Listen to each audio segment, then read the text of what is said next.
Registered Dietitian Nutritionist. For any of you that I haven't met, I'll give you a little bit of my background. I have a Bachelor's of Science in Community Medical Nutrition and Dietetics.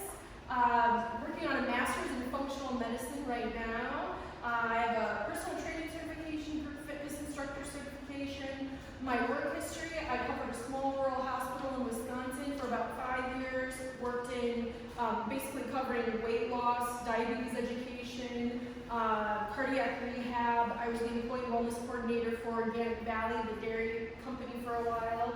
And then I moved out west, covered a variety of different dialysis units for about 4.5 years, all over Arizona. The past 5 years, I was out at Murrayville Resort and Spa doing one-on-one lectures, workshops, overseeing the food and beverage sector at Murrayville. What'd you say? Murrayville Resort and Spa out in Catalina. Just an FYI, in the summertime they have really good day spa deals. So try it out. Nobody really thinks to go to anywhere in Arizona in the summer, so they have really good day spa. But now that I'm working on my Master's in Functional Medicine, I decided to come to Prestige because I actually trained here back in 2017. It was an amazing experience. So I decided I would love to work here. So I decided to do the evidence-based tips for weight loss subject because not that long ago, Dr. Michael Greger, he actually came to Tucson and presented on his new book, How Not to Diet. His first book was How Not to Die, his second book was How Not to Diet. And he, in his book, it's kind of a textbook, if anybody knows what I'm talking about. It's not just casual reading, it's a very, very thick textbook. He covered every study on every topic when it comes to evidence-based tips for weight loss. And so I decided that I would condense it. Not everything that he talks about, I actually expanded on a few more topics than what he discussed. But I decided to try to make it into little tidbits that we could all utilize. Alright, so before I get started, just a few funny comics that I found. How to weigh yourself and get the most accurate results. I can't believe I have been doing it wrong all these years. You must get the word out. Dear Diet, things just aren't going to work between us. It's not me, it's you, you're tasteless, boring, and I can't stop cheating on you. That's a good one. If you put a crouton on your sundae instead of a cherry, it counts as a salad. I will admit, croutons are my favorite part of the salad. Especially if it's really good bread. Has anybody ever tried barrio bread? Don Guero. So he has a shop on Broadway, I think it's Broadway in Tucson. His breads are made with, is it? Country Club. Country Club, Broadway and Country Club. His breads are made with local, artisanal, different types of grains. And he uses a starter culture that is 700 years old. And he uses traditional practices. His breads tend to be lower in gluten. But if you make that bread once, because it doesn't last very long, if after day 3 you make it into croutons, it is the best croutons you've ever tasted. I've been dieting for all morning. Am I skinny yet? Not usually. So when it comes to the weight loss sector, back in, I think this was 2019, they found that $72 billion a year on average is being spent in the weight loss sector. But interestingly enough, the number of people who are actually on diets has decreased because of the body positivity movement. But what you see in the media, a lot of that is driven because of the income that people are receiving because of the dieting culture right now. So when it comes to weight loss, yes, I am totally on board with body positivity. I do believe that we should love ourselves the way that we are, but there are definitely issues associated with overweight and obesity. Some of those include type 2 diabetes, high blood pressure, hypertension, heart disease and strokes, certain types of cancer, sleep apnea, which is also correlated with overweight and obesity, osteoarthritis, fatty liver disease, kidney disease, and pregnancy problems such as high blood sugar, high blood pressure, and increased risk for cesarean delivery.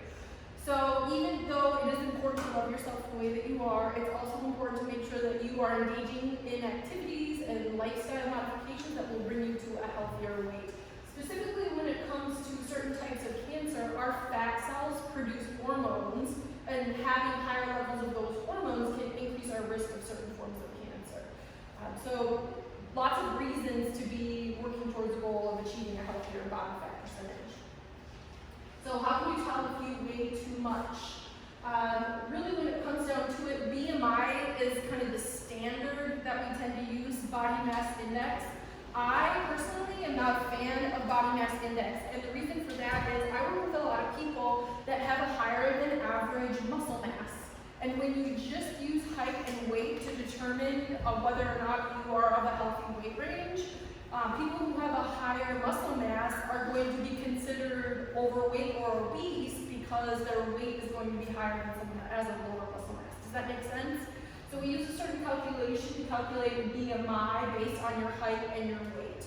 So obviously, someone that's a bodybuilder that may weigh, a lot more than someone of an average size could still have a lower percent body fat.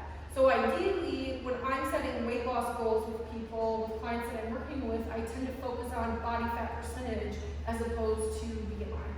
But if you're someone that has an average or below average muscle mass, then BMI is an indicator that you could also use. And the ranges for BMI, normal weight would be 18.5 to 24.9, overweight would be 25 to 29.9, and obesity would be considered a BMI of 30% or higher. Another way to track or analyze whether or not you are overweight would be doing a waist circumference. So for women, you would want to have a waist circumference less than 35 inches, and for men, you would want it to be less than 40 inches. So using a tape measure, the soft tape measure obviously, you would want it to be at the top of your hip and kind of right below the belly button is where you would want to measure waist circumference. These are just some health numbers that you want to be familiar with. So, even if someone is considered overweight, they could still be in range for a lot of these health parameters. So I already talked about BMI, waist size, blood pressure. The goal is going to be 120/88 or less. LDL, which is considered the bad cholesterol, which is predominantly affected by saturated fat intake. You want it to be less than 100 milligrams per deciliter. HDL, which is the good cholesterol, you want that to be more, typically I would just say more than 50, but for men more than 40, for women more than 50. The way that you would increase HDL would be what we call good fats, omega-3 and monounsaturated fats. Triglycerides, we want to see less than 150 milligrams per deciliter, and triglycerides are most often affected by increased intakes of sugar, alcohol, and lack of physical activity. And then blood sugar, your fasting blood sugar, we want to see that less than 100 milligrams per deciliter. So, how do we lose weight? Actually, a better way to phrase it is, how do I lose body fat? Because if we just look at it as weight loss in general, if we take it to extremes, we could end up losing our muscle mass. And I'm going to talk a little bit about why muscle mass is important when it comes to our basal metabolic rate. So, I'm sorry, this is a little bit blurry, but this is the energy balance equation. I'm going to have some better examples coming up. But when it comes to the energy balance equation, this is calories in versus calories out. And most people have a basic understanding that when it comes to weight loss, you want to make sure that the calories that you're expending are greater than the calories that you're taking in. So when it comes to the calories that you're taking in, we get about 4 calories per gram of protein, about 9 calories per gram of fat, and 4 calories per gram of carbohydrate. When it comes to calories out, we have the thermal effect of food, which this is basically activities of daily living and thermal effect of food. Thermal effect of food is the calories that you burn just digesting food. And activities of daily living would include things like sitting up in a chair, walking just to get from place to place, fidgeting, so that would be part of your calories out.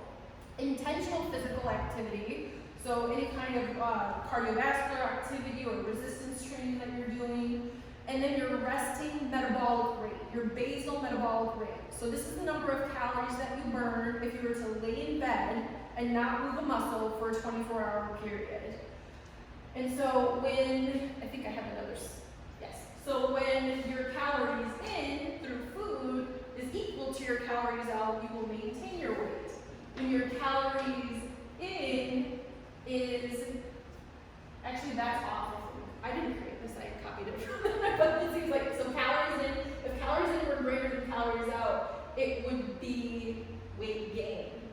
And then when calories in are less than calories out, it would be weight loss. So that seems a little off. Is that off? That looks off to me. Anyway, yeah. But you know what I'm saying. So you want to make sure that the amount of calories that you're expending through physical activity, basal metabolic rate, and activities of daily living is greater than the amount that you're bringing in. So this is basic math for weight loss that most people understand. When it comes to losing 1 pound of body fat, 3,500 calories burned is equivalent to 1 pound of body fat loss. Is everyone fairly familiar with this? No. No? Okay, so that is what you want to burn. If your goal is to lose 1 pound of body fat per week, you would need to have a deficit of at least 3,500 calories, which if you divided that by 7 days of the week, that would be a deficit from your maintenance range, which I'm going to talk about in a second, of at least 500 calories. If your goal is to lose 2 pounds of body fat per week, you would need to be in a deficit of at least 1,000 calories per day of the week. So this is the template that I use for the energy balance equation. When you come to see me for a nutrition consult, we will utilize either the review breath test, or we will, if you haven't done the review breath test just to start out, we'll usually use the estimate from the SIQ scan to see what your basal metabolic rate is. So I'll plug the R&R, resting metabolic rate, in at the top. So in this example, I used 1450, and then we'll put your body weight in pounds. So for this example, I used 160 pounds, and then I will always ask on a typical lecture. First of all, how many days of the week do you typically work out? And if you're just working out with your trainer, that's usually 2 to 3 days. So I'll put in 2 to 3 days there. If you're doing other types of activity, if it's walking, if you're intentional about at least getting an hour of walking a day, I'll put that in. But if it's less than an hour, I don't usually add that in. If you're doing high intensity workouts or weightlifting outside of your training sessions with your trainer, I'll put that in. And then I add in the minutes of physical activity that you're engaging in. And then we estimate your level of intensity. So low would be walking, weight training, dancing, gardening. Medium would be light cycling, aerobics, and swimming. Or when you're working out with your trainer, if you're doing intervals, I'll typically put it at medium. High would be running an 11-minute mile, moderate cycling, or circuit training. So in this situation, we tally all of that up. So this is kind of the printout or information that I give the client. So in this scenario, they would be burning, if we added up 3 days a week, 60 minutes of physical activity, and we divide that by 7 days of the week, they're burning on average about 187 calories per day of the week via physical activity.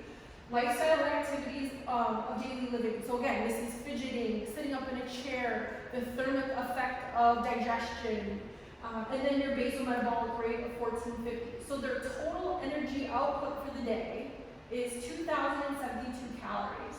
Maintenance range, I do 50 calories below, 50 calories above, so about 22 to 21, 22 calories per day for maintenance. So when it comes to weight loss, we determine the level of caloric restriction for weight loss based on A, your basal metabolic rate. We don't want to go below that number for any extended period of time. And we're going to talk more later about why, but making sure that you're getting enough nutrients to be able to achieve the physiological functions that your body needs to do on a daily basis without having to tap into muscle tissue. Break down the muscle tissue is very important. So for a sustainable caloric level for weight loss, I don't typically recommend going below your basal metabolic rate, especially if you're going to be doing workouts with your trainer because you're wanting to gain muscle mass, and you can't typically gain muscle mass when you're in a caloric deficit below your basal metabolic rate. Yes? And the basal metabolic rate, is that the 2072 or the 1450? The 1450. Yeah, so the basal metabolic rate plus the others, the physical activity and the activities of daily living, that's what would equate to the 2072. So I'll typically start the lower end of the weight loss range at your basal metabolic rate. So weight loss 1450. And in this scenario, I just did 250 calorie deficit. A 250 calorie deficit from your total energy output for the day would equate to a ½ pound of body fat loss per week. If you wanted to go closer to a pound, you would do a 500 calorie deficit from your total energy output for the day. I don't typically recommend going much lower than, well actually I don't recommend going much lower than your basal metabolic rate, but if you wanted to lose weight at a faster rate, closer to 2 pounds per week, that's where you would want to increase the amount of cardiovascular or other physical activity that you're doing. And when you lose weight in this way, it really does help to maintain your muscle mass, which I'm going to talk about why that's important. So, as I was just saying, healthy weight loss is about 1 to 2 pounds per week. And what the research really shows is when you lose weight at this rate, slower at 1 to 2 pounds per week, you tend to keep the weight off over the long term. And obviously, that's what we're intending to do, right? So when we lose weight, we don't want to be doing the yo-yo up and down, because research shows that that's actually less healthy than being overweight. So when we can lose weight in a healthy and sustainable way that we can create a lifestyle around, that's when we really see the maintenance in weight loss. So when it comes, did anybody ever watch The Biggest Loser television show? Yeah. So on that television show, they were encouraging the participants to eat around 800 calories a day, and they were exercising between 6 and 8 hours a day, typically. Actually, right before I left Miracle, there was a man that came that had been on The Biggest Loser, and he had lost like 150 pounds and had ended up gaining the majority of that back after the show was over, because you should never do anything to lose weight that you don't intend to maintain for the rest of your life, because really that's what it takes, is developing a lifestyle that you can maintain. So severe restriction, when it comes to the amounts that I was talking about earlier, that's about 15 to 25% calorie reduction. So that's reasonable. 15 to 25% calorie reduction from your maintenance range. But when it comes, if it takes, like in the case of these individuals that were participants on The Biggest Loser, their daily maintenance may have been close to 25 to 2,800 calories. So when you drop them down to 800 calories, that's quite a bit less than 15 to 25% decrease. So we tend to see a reduction in basal metabolic rate as much as 23% below what their previous basal or metabolism was. So this is my argument against severe caloric restriction. So we do want to create a deficit because that's what we need to lose weight, but when we resort to severe caloric restriction, the way that this slows the metabolism, as I've kind of already mentioned, is that it starts to eat away at muscle tissue. And your metabolism is directly dependent upon the amount of muscle tissue that you have. So our muscle burns 3 times the amount of energy or calories than does fat just to exist in the body. So the more muscle that you have, the more calories that you will burn. So we do not want to tap into that muscle tissue. So that's why slow and steady wins the race. Alright, so the main thing that I wanted to point out in all these words is that there's an over 80% recidivism rate to pre-weight loss levels of body fatness after otherwise successful weight loss is due to, basically, this is saying that 80% of people who use severe caloric restriction gain the weight back. So severe caloric restriction is not a good way to lose weight. 80% of the people gain the weight back. Severe caloric restricted diets are also typically nutrient deficient, meaning that people are not getting enough protein, people are not getting enough calcium, people aren't getting enough biotin and vitamin B2, people are not getting enough vitamin A, and people are not getting enough magnesium. Those are the main nutrients that tend to be depleted in severely restricted caloric diets. And people are usually not getting enough fiber either. The people that I work with that are on 800 calories, diets tend to be very constipated. Alright, so when it comes to tracking the amount of calories that you're taking in, so how do you know what you're bringing in? The old school kind of practice would be just writing down everything that you eat, and evidence shows that people who write down everything that they eat tend to be very successful in weight loss, even if you don't know the exact amount of calories that you're bringing becoming more mindful and conscious about the amounts of foods and the types of foods that you're eating throughout the day. Now we have these really great tracking apps. So has anybody used MyFitnessPal? How about the Fitbit tracking app? Does anyone use Fitbit? Yeah, I know Richard is really good with that. Has anybody used Nutritionix? I love Nutritionix, that's my favorite. Even though I have the Fitbit, I use both. I use the Fitbit for my physical activity and Nutritionix for my food tracking. So with that, you can enter in what your calorie range is, based on your basal metabolic rate, your activity, and activities of daily living and thermal effective food. You can decide what calorie level that you want to be at. And the reason I stress that is because if you just go in and you tell them your age, your height, your weight, they will typically say, okay, if a woman wants to lose weight quickly, 1,200. Does anybody know why 1,200 is always recommended for women who are trying to lose weight?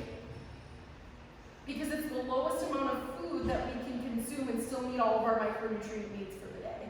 So that's why 1,200 is always typically selected. So that's why it's better to base your nutrition on your basal metabolic rate. Because it's a much more bio-individual way of assessing your calorie needs. And then you can set macronutrient guidelines, but when I'm working with clients, I don't usually put in the percentages for macronutrients. I just tell them what their protein needs are, again, based on their weight. And then I tell them what their fiber needs are, which we're going to be talking about in a little bit. And those are the goals that I encourage them to aim for, is getting enough protein and getting enough fiber. Because that's going to help with, obviously, retaining and building muscle. And that's going to help with blood sugar regulation, which we're going to be talking about. All right, so here's a snapshot. Okay, I drank a lot of coffee this morning. But I just wanted to show you on my food blog how it's set up. So when you go into Nutritionix and you click on preferences, then you can put in your calorie allotment for the day. If you wanted to set goals for macronutrients, you click on daily goals and put in your percentages there. And then when you want to log food, you would press on the plus green button. You would type in the food, and then it will give you the option to choose what amount of the food that you've consumed. And then the nice thing about this tracking tool compared to some others is that for each meal, when you click on the eye over by the calorie count for that meal, then you can see the nutrition facts panel for that meal. So it gives you calories, it gives you fat, and it breaks it down so that you can track how much saturated fat that you're getting, which is the type of fat that affects cholesterol more than anything else. It gives you total carbohydrates, fiber, so that's when I'm working with clients and they're tracking their fiber, that's where they go to make sure that they're getting enough fiber. It gives you protein. It also, in this specific meal, there was no added, well, there was added sugars, but for some reason it didn't populate. But there was no populated added sugars, but if you're eating a processed food that has added sugars, it will separate that and tell you how many added grams of sugar. And then it also breaks down the macronutrients into a pie chart. So when I'm working with clients, I typically say for blood sugar regulation, you want that pie chart to be really balanced. So if you had, for example, a whole lot of carbohydrate, but not very much protein and fat, that's not going to keep you feeling sustained, it's not going to help with blood sugar regulation. Or vice versa, if you've got a whole lot of protein and a whole lot of fat, but you don't have very much carbohydrate, when it comes to energy for your workouts and all of that, it's better to have a really good balance. I advocate for balance. I'm going to talk about why in a minute. All right, when it comes to calories out, physical activity, the recommendations are about 150 minutes of moderate intensity physical activity or 75 minutes of high intensity physical activity per week. But if you're aiming for weight loss, it's better to go closer to the 300, the upper end of the range. 300 minutes of physical activity, which equates to about 5 hours of physical activity. And you want to make sure that you're getting strength training in, which if you're working with a trainer here, you're getting that strength training. The minimum for strength training is about 2 days, so 2 to 3 days a week. You want to be pushing the muscle to failure, which I know that everyone that's working with the trainers here, you're doing a good job of that. So getting a full body resistance training workout. And the reason why this is important in weight loss is, again, you want to maintain that muscle mass, because that's what your basal metabolic rate is dependent upon. High intensity interval training. So according to the American College of Sports Medicine, high intensity interval training has been the #1 fitness trend for quite a while. And the reason is that it is really the most effective way to mobilize belly fat, visceral fat, which I'm going to be talking about blood sugar regulation and how that contributes to weight gain. But spiking blood sugar levels, that's how we gain visceral or belly fat. And sprint training, high intensity interval training, mimics the way that our ancestors would have sprinted after prey or run from a predator. So that's really the most effective way to mobilize that type of fat. And the nice thing about high intensity interval training is that it is time efficient. Sorry, this is kind of blurry. Time efficient, so 15 to 30 minutes when it comes to intervals is all you typically need to do. It increases fat burning in that it raises your basal metabolic rate for the next 13 to 36 hours. So after you've done a sprint training session, you continue to burn extra calories over a period of time. And it improves your cardiovascular fitness. Is anybody familiar with telomeres? Telomeres. So our DNA, at the end of our DNA, we have, basically our DNA is like a shoe string. And at the end of a shoe string, there's that plastic pack that holds everything together. Our DNA have what are called telomeres, and the telomeres hold the DNA together. The shortening of our telomeres is what leads to age-related diseases. And there are only a few things that we know of that help to not only stop the shortening of our telomeres, but help to lengthen them. And that is getting adequate antioxidants through eating lots of high antioxidant plants and interval or sprint training. So if you are able, if your trainer gives you the go-ahead, I would definitely recommend incorporating more intervals into your cardiovascular workouts. This is just an example. If you're not really familiar, I know when I talk about intervals, most people think I mean that they have to go and run, like sprints. But you can do intervals on a rowing machine, you can do it on a recumbent bike, you can do it on the elliptical. It's basically getting your heart rate up in intervals. So I would recommend talking to your trainer about that to have them put together a little program for you to do on your own. Sleep. So when it comes to sleep, during the deep stages of our sleep cycle, we are balancing our hormones and detoxifying the brain. And the two hormones that are most relative to appetite are ghrelin, which stimulates appetite, and leptin, which is one of 8 satiation cues. So those of us who do not get adequate sleep tend to have too much ghrelin and not enough leptin, which causes us to feel constantly hungry and never satiated. And so this study in the International Journal of Obesity looked at sleep variability and found that people who don't tend to get an adequate amount of sleep, which is considered to be 7 to 9 hours, tend to have a blunted weight loss response and tend to have a reduced decrease, which is kind of a double negative, but a reduced decrease in waist circumference.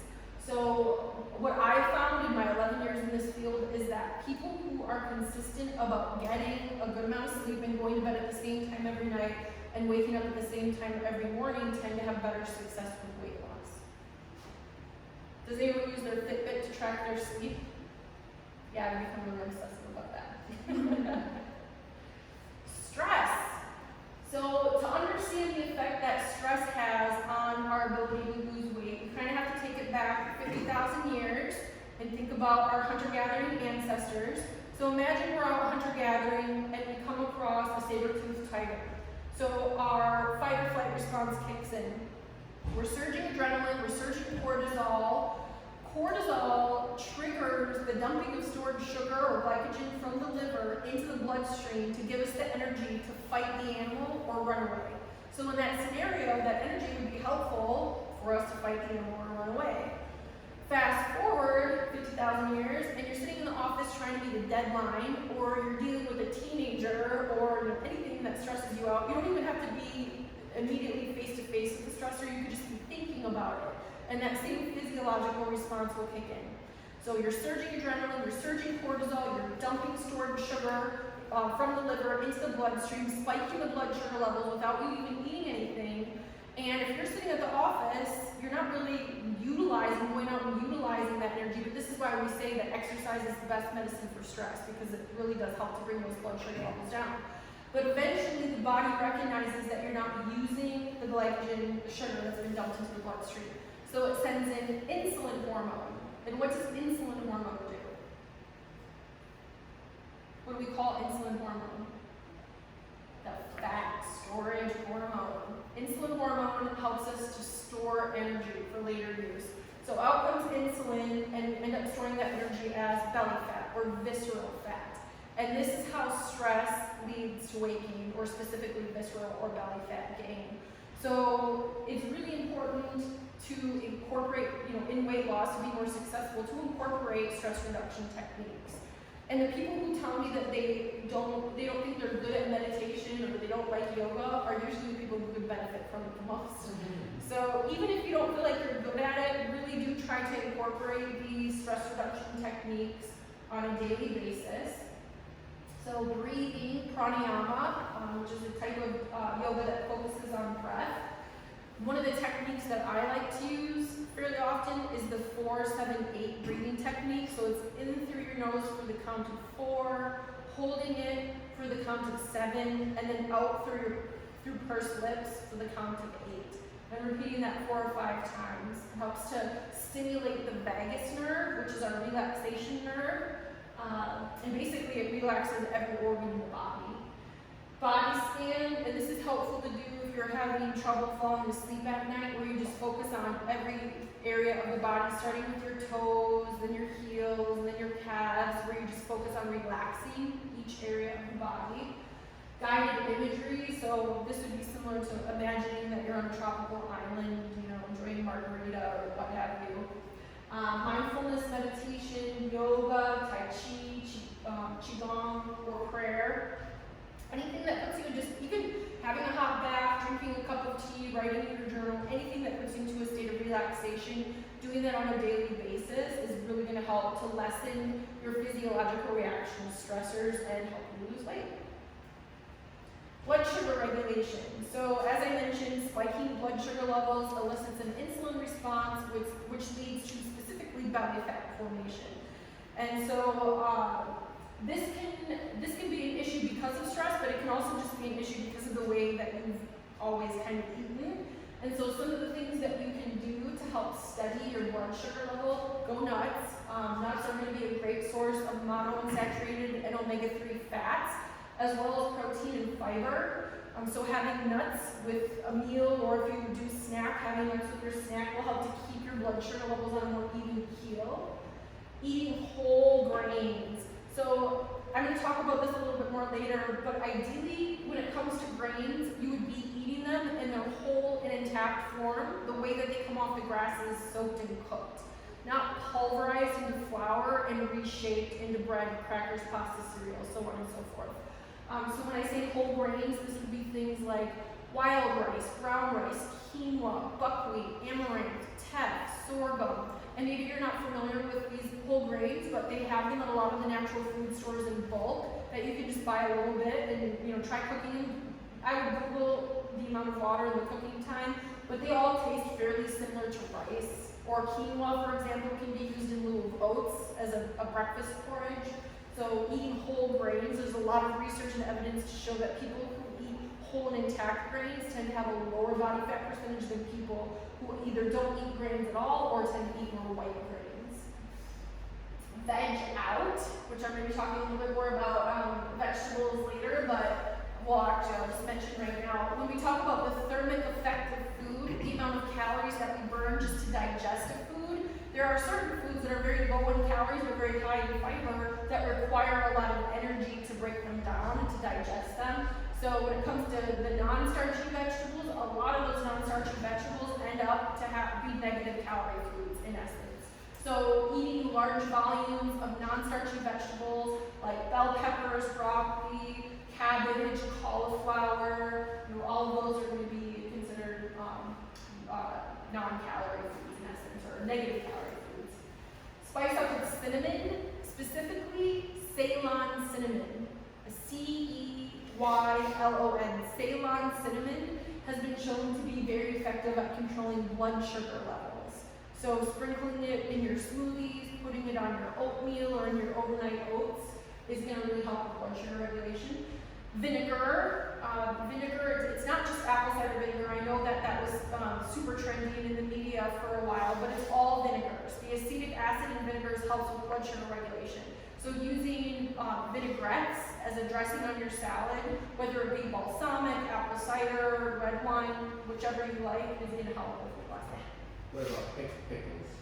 So yeah, pickling foods. So you will definitely get the benefit for blood sugar regulation with the pickled foods because of the acetic acid. But I will say, if you're eating pickled foods hoping to get probiotics, you would have to use foods that have been fermented in a saltwater brine.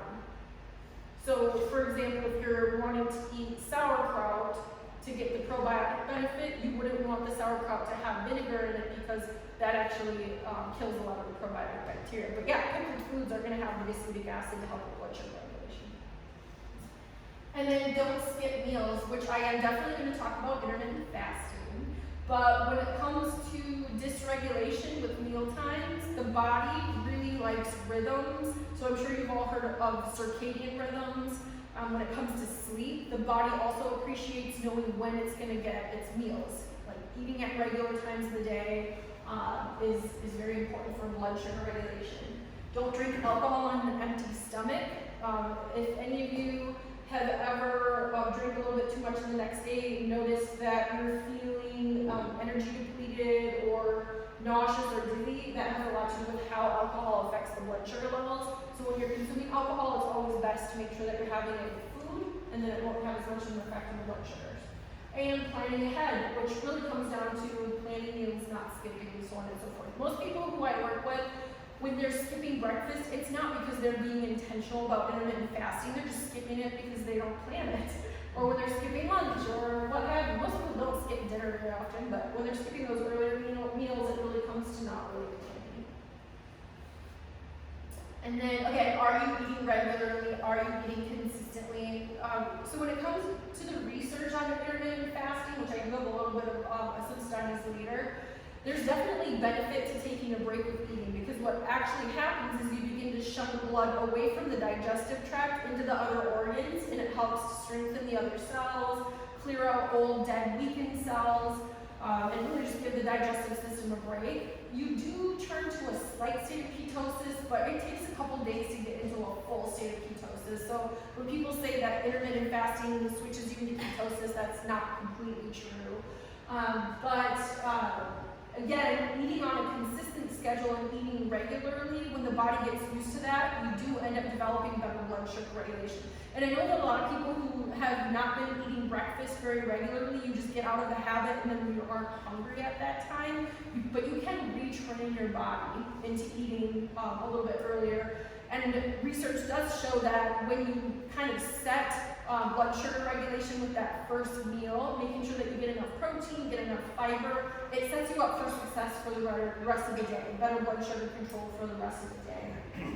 So for me, I tend to eat at about 10 a.m., 2 p.m., and between 5 and 6. And I played with that, and I've tried, which the next topic I'm going to talk about, whether you should be doing 3 meals, 6 meals, 2 meals. That's really very by individual, and you have to kind of play with that to see what works best for you. But what the research does show is that being consistent about meal times is the best thing that you can do to get your blood sugar levels regulated. And I kind of poured over a number of different studies when it comes to 3 meals versus 6 meals. I'll tell you that in the blue zones, which are the areas around the world where they have the most people living well past the age of 100, lowest rates of disease, we call them centenarians. This is the Okinawan in Japan, the Sardinians in the Mediterranean, Icaria, Greece, Nicoya, Costa Rica, and then the Seventh-day Adventists in Loma Linda, California. They tend to follow 2 different eating patterns. Either typically they all have a fairly big breakfast before they go to work or go out to the fields, and then they will either have a fairly large lunch, or they'll have a small snack for lunch, and then when they come back, they'll have the opposite for dinner. So if they have more of a snack for lunch, they'll have a more moderate dinner, or if they have a more moderate lunch, then they'll have more of a snack for dinner prior to sunset. So they eat basically between sunrise and sunset. And throughout human history, our ancestors were, hunter-gathering, walking about 9 to 12 miles a day, eating whatever they could when the sun was up, and then when the sun was down, they were hiding from predators and sleeping. So, How many miles a day? 9 to 12. They were 9 to 12 miles a day. See what works best for you when it comes to the number of meals that you have per day. Some people have better blood sugar regulation when they're doing mini meals. I personally do well with 2 meals and a snack midday. So you just kind of have to play with that. And you have to also take into consideration your workouts. So if you're someone that's working out at 4 or 5 in the afternoon, and you definitely want to make sure that you're getting at least a little bit of carbohydrate prior to your workout, so that you don't end up lightheaded, which I've done a couple times, and trust me, it doesn't feel good. But making sure that you get a little bit of carbohydrates fueling through your workout. You'll actually lift more powerfully if you've got that carbohydrate energy in the system. Are you of the opinion that something special should be within a certain time window after a workout? Protein, yes. Okay. So for muscle tissue synthesis, ideally your post-workout meal, most people tend to focus on protein, but it's also important to make sure that you're getting carbohydrate to refuel glycogen stores.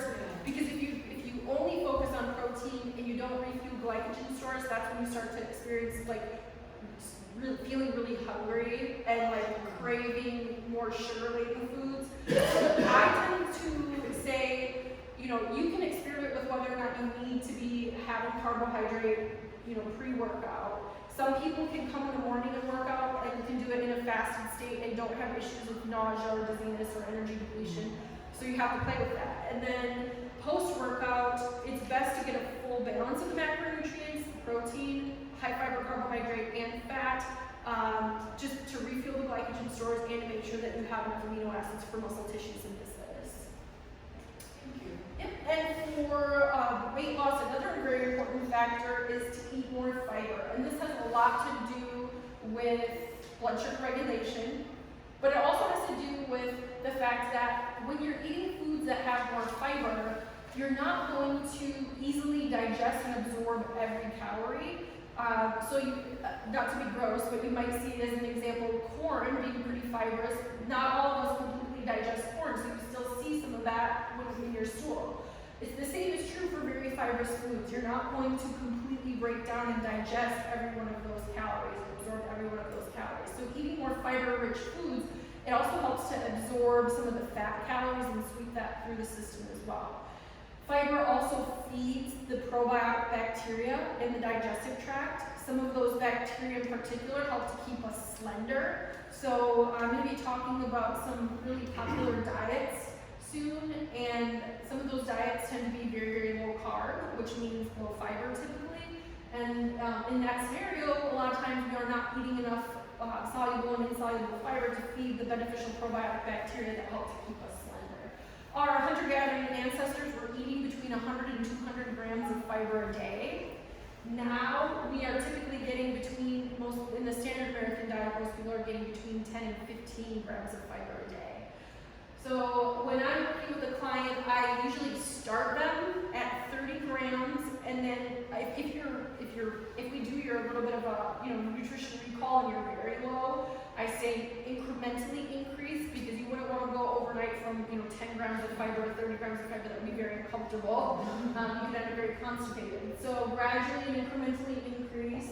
And so the recommendations for women are about 21 to 25, men is about 30 to 38. But I usually start everybody, aim for 30, and then as you are consistent with 30, then go ahead and go up to 40. Because as I said before, our ancestors were eating quite a bit more fiber than what we're eating right now. So more is better, up to about 70 grams. That's when we start to see people not, the flatulence gets to be a bit much, the bloating gets to be a bit much. So I don't think anybody's going to be needing that typically in what we're eating today. So some of the fiber-rich foods, beans are going to be an excellent source. They're pretty much the richest source of fiber if you can tolerate them. Raspberries are about 8 grams per cup. Artichokes are an excellent source of fiber. Avocado has 8 grams and a half cup. So lots of really good plant foods that are rich in fiber. And then preload with water. A lot of times when people feel hungry, they're just mistaking hunger for thirst. So, or thirst for hunger. So it's definitely important to make sure that you're getting adequate water. And the way that we calculate this is basically, I mean, in clinical, we use your weight in pounds divided by 2.2. So we basically suggest drinking your weight in kilograms and ounces of water. But to make it simple, just take your weight divided by 2, and that's how many ounces that you should try to aim to drink in a day. And as a side note, I would highly recommend that you not drink bottled water very consistently because the plastic bottles contain bisphenol A or BPA, which is a chemical that disrupts our hormones, and that in and of itself can actually increase body fat. So I typically will tend to say just get a filtration system for your sink or get a Brita water filter and filter that, and you're good to go there. Because you're still getting good minerals from your tap water. You just want to take out the chlorine and different chemicals, but the Brita water filtration systems are pretty good. If you have access to a spring, which FYI, on Mount Lemon, there is a spring. You have to hike quite a ways. Has anybody gone to the spring on Mount Lemon? Oh my gosh, the water on that spring is so good. There's a website called findaspring.com, and that's how I found, it's a bit of a hike from the, near the ski hill. It's probably about a 30-minute hike from the ski hill. If you're ever in Sedona on Oak Creek Canyon, there's a spring right on the side of the road. So that's where you're gonna get, as long as they don't have a sign up that says, you know, E. coli levels are high or anything like that. Because they test them regularly so that, you know, people are safe. But findaspring.com, I highly recommend. Negative calorie foods, so I already kind of covered this. So the fiber in foods, the process of breaking that down and digesting it so that you can absorb the nutrients, the thermic effect of food, you're typically burning more calories by eating or digesting the food than you are even getting from the food. So these are some of the vegetables and fruits that the thermic effect of the food is greater than the caloric intake of the food. Question. Does it have to be raw? Eaten raw? Or I would assume yes. That's a very good question. And I'm just making an assumption here, but yeah, because it takes a lot more energy to break down raw foods than it does cooked foods.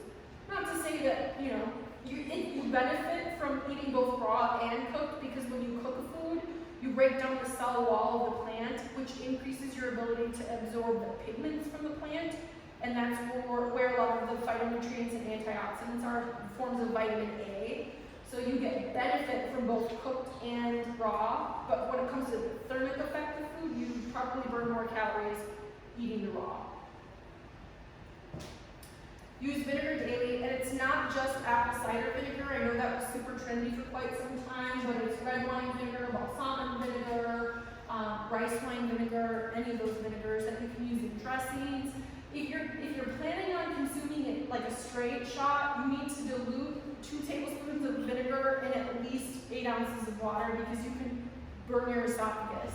So make sure that if you're going to be drinking it, that you dilute it, but otherwise, putting it in dressings or in recipes is a way to do it too. Enjoy undistracted eating. And this is very important because I'm sure you've all heard mindful eating or intentional eating is very trendy right now, but it's also very effective. One of the classes that I taught at Miracle, the mindful breakfast, I would have a group of 10 people go up to the buffet and pick out whatever they wanted to eat, you know, no restrictions, no judgment, and then we would bring it back to the table and we would take a moment to pay attention to the colors and the textures and the aroma, and I would encourage them, you know, to think about who was all involved in growing and harvesting the food and all of the time and the energy that went into growing it and preparing it. And then when they took that first bite of food, I would encourage them to set their utensil down so that they could fully focus on the food that's in their mouths, chewing very thoroughly, you know, really fully immersing yourself in the sensory experience of eating. And we would do that for about 5 to 10 minutes, and then in silence. And then after that, I would ask the guests to describe, you know, what was different than the way that you eat at home. And some of the responses that I got were, I tasted the food for the first time. Like the flavors really stood out. You know, I had never really fully tasted a raspberry before, and really focused on that.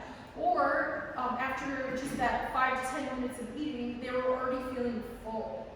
Because when we eat very quickly and mindlessly, it takes a while for our brains to catch up with what we're doing in our stomachs and all of that. And so we tend not to get that satiation cue until we're uncomfortably full if we eat quickly.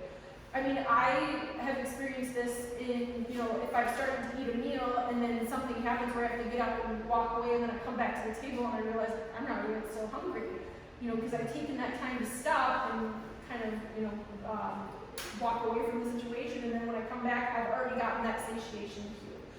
So really try to slow down and focus on the food and really fully immerse yourself in that sensory experience of eating. We call it mindful eating or intentional eating, and if you're not really able to fit in meditation in other times of your day, I would recommend making your meal times your meditation time. Green tea. So green tea contains what are called polyphenol catechins, which have a number of benefits. One of which is cancer protection, breast cancer in particular. Another is increasing the metabolism. Caffeine, in and of itself, in coffee, for example, 1 cup of coffee will increase the metabolism by about 8% for an hour window after consumption. But green tea, because of the catechin polyphenols, will actually increase the metabolism closer to 13% just because of the catechins. So you get a little bit added benefit from the caffeine. There's only about a third of the caffeine in green tea than there is in coffee too. So if you're someone that has that gene variation that makes it more difficult for you to metabolize caffeine or alcohol, green tea isn't going to typically affect you as much as coffee does. But I would recommend making sure that you have food in your system because that will lessen the effect of the caffeine if you're someone that gets jittery. And ideally, you know, if we're looking at the ideal, it would be organic loose leaf green tea, because a lot of the green tea bags have been bleached, so you'll get chlorine from that. And if you can find organic, has anybody gone to 7 Cups on 5th Avenue? 7 Cups tea is really good. They have an oolong tasting coming up pretty soon, but it's down by the university on 5th Avenue, 7 Cups. What about decaf green tea? You still get benefit from decaf green tea. I don't know if the weight loss benefit will be quite as high without the caffeine, but I know the anti-cancer benefit is still, yes, that is, you do get the weight, because I just saw a study where they use decaffeinated green tea extract. So yes, you do still get the weight loss benefit, because you still get the polyphenol catechins from that. And then deflour your diet. So this is something that I really try to stress with the clients that I work with, because a lot of the foods that we tend to rely on are for convenience. And so foods like bread, pasta, cookies, cakes, pretzels, chips, muffins, crackers, cereals, pizza crust, pie crust, donuts, these are all flour foods. So they've taken the whole grain and they've removed the germ. The germ is where all the nutrients and the protein are located, and fat. And typically in grains you're getting heart-healthy fat unless it's gone rancid. So they'll remove that in order to create shelf stability with the flour products that they're creating. And then they'll remove the fiber, because most Americans like their flour products to be light, white, and fluffy. They have more of an effect on blood sugar levels, so you get more of that sugar rush from those white flour foods. And so anytime that you eat white flour foods in particular, it has the same effect on your blood sugar levels as sugar would, and leads to belly fat formation. You're also losing the majority of the nutrients when you're eating milled grains. So ideally, you would again focus on the whole and intact grains, but if you're going to do flour products like bread and crackers, you want to look for 100% whole grain. And when you're comparing the brands, the way that you'll find, typically it will say 100% whole grain in the nutrition or in the ingredients list, but you can also compare the brands and just go with the highest fiber content. One of the other ways that you can tell if something has been milled and a lot of the nutrients are removed is if some of the first ingredients say fortified riboflavin, fortified thiamine, fortified niacin. This means again that they've stripped it of its original nutrients and then synthetically fortified it. So again, you're looking for 100% whole grain and the highest fiber that you can find. Spice up your diet. So I already mentioned Ceylon cinnamon. That's going to be the most effective for blood sugar regulation. Black cumin powder, using that to season and spice up dishes has been shown to reduce body fat. Other spices that help with inflammation, because for a lot of people it's difficult for them to lose weight because they're so inflamed. So turmeric and ginger can be very effective at reducing inflammation and helping to reduce body fat. So really do experiment with different spices in your diet to doctor up the flavor of your food without having to use a whole lot of fat and sugar and salt as well.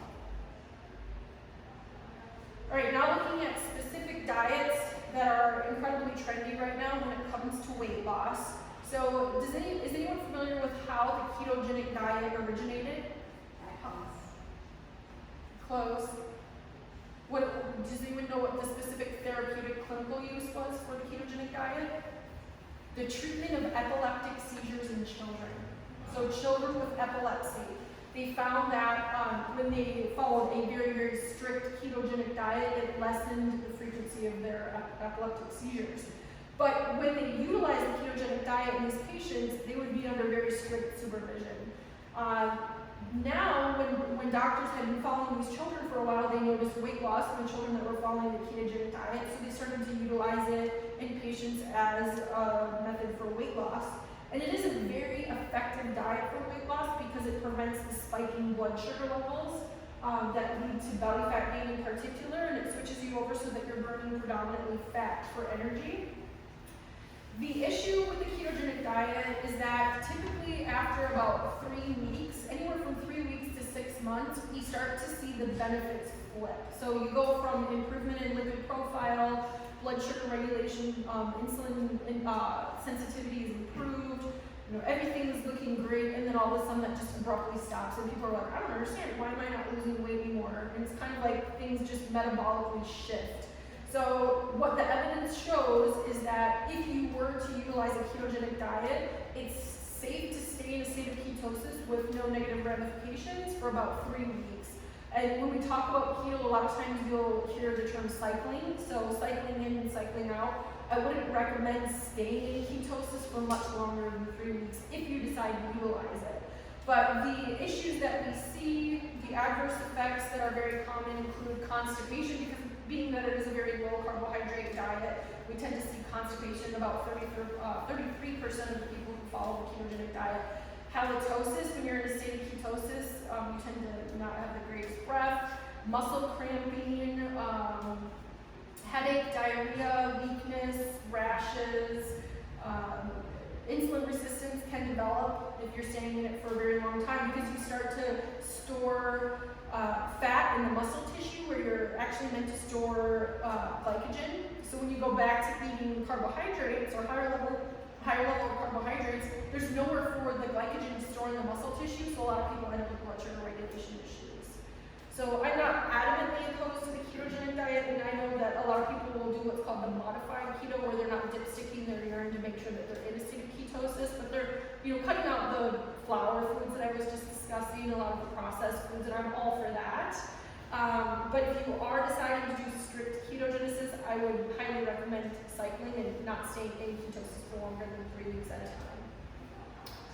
Vegetarian diets and weight reduction, looking at a meta-analysis, I really just incorporated a number of different diets to show you can lose weight on any kind of diet that you choose.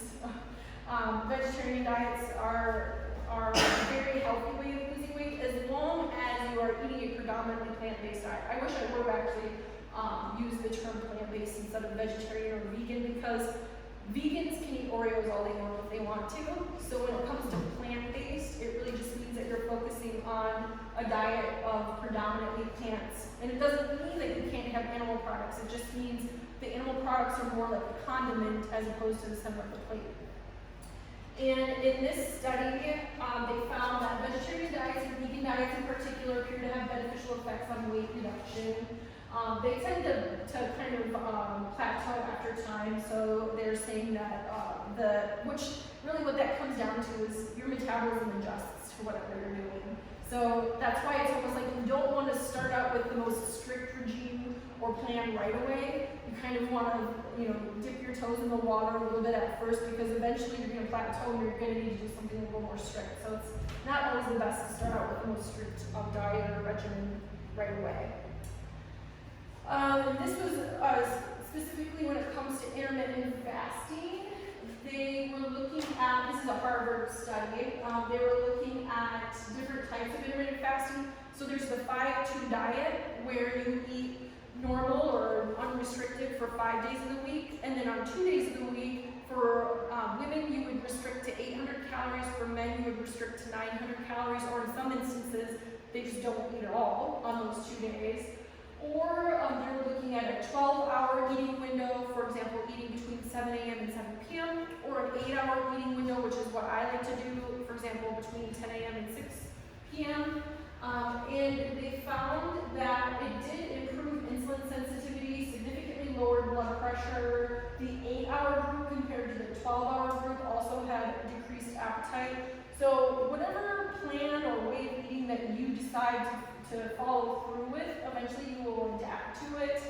Your body kind of will change. So when it comes to people who don't really like to eat earlier in the day, I don't say you have to have breakfast within a certain period of time after you've woken up, but I would recommend trying to get a meal in at least before noon.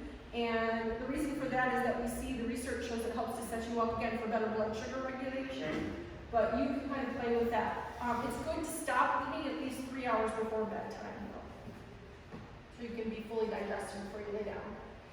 And then I was mentioning this earlier, when it comes to circadian rhythms, we have evolved to be in sync with the day-night cycle. So people who eat during the day and sleep at night tend to be more lean than people who eat at night. Or I know that in California, they're in the works of creating a waiver for people who work night shift, so that they, as the individual, takes on full responsibility for the increase in cancer risk with night shift work.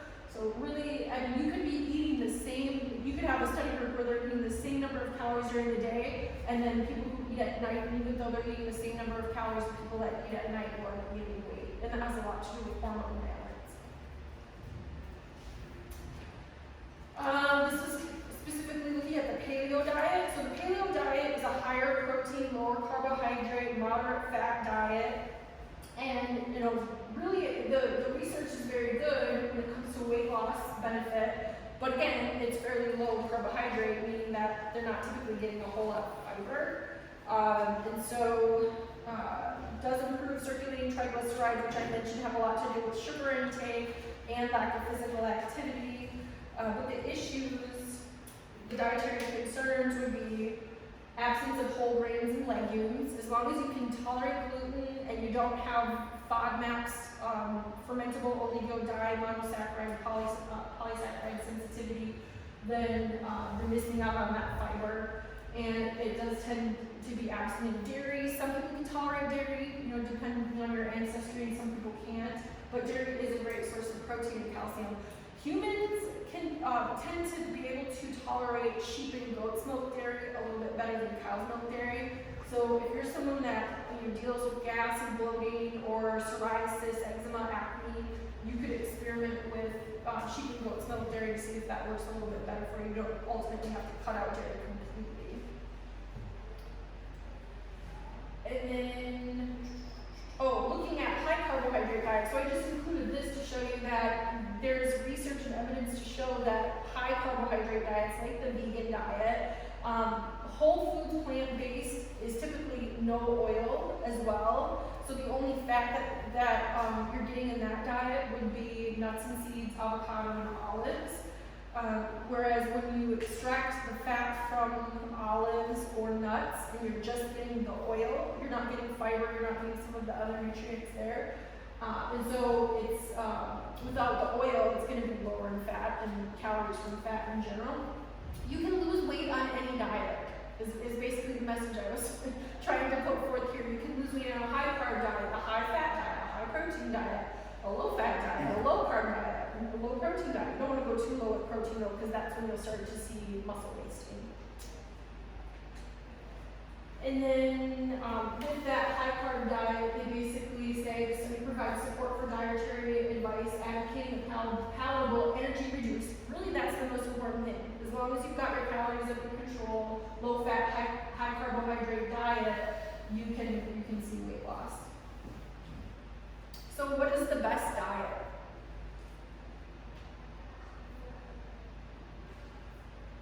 Whichever is the most balanced, sustainable, and enjoyable for you is really what it comes down to. So making sure that you are, feeling happy with your diet, feeling satisfied with your diet. You don't want to be feeling hungry throughout the day. You don't want to be getting headaches and feeling dizzy and feeling weak during your workouts. You want to make sure, that you're meeting all your micro and macronutrient needs every day. Does anyone have any questions? Well, if anyone is interested, if you haven't worked with me to figure out your basal metabolic rate and put together a general nutrition template for you, you can sign up for a nutrition session. And I basically, like I said, I'll use your STICU results, or we can do the breath test. But if you come in for the breath test, you do have to be fasted, and ideally in the morning. I've worked with a couple clients where I've done fasted and no exercise in the afternoon, and it's still a little off, so the best would be if you could come first thing in the morning. And then the template will basically show you a variety of different foods, the calorie content, a non-exhaustive list of a different amount of foods that you can eat, portion size, and then aim for this many portions per day. But I will also show you how to use the nutritionix tracking tool so that you can plug in a couple of days of eating so you can see where you're at right now, and then we can just work towards making adjustments to what you're doing right now. Because if it's a complete overhaul from what you're doing right now, it's probably not going to be sustainable for you. So we try to just make little tweaks to move you closer to goal. All right?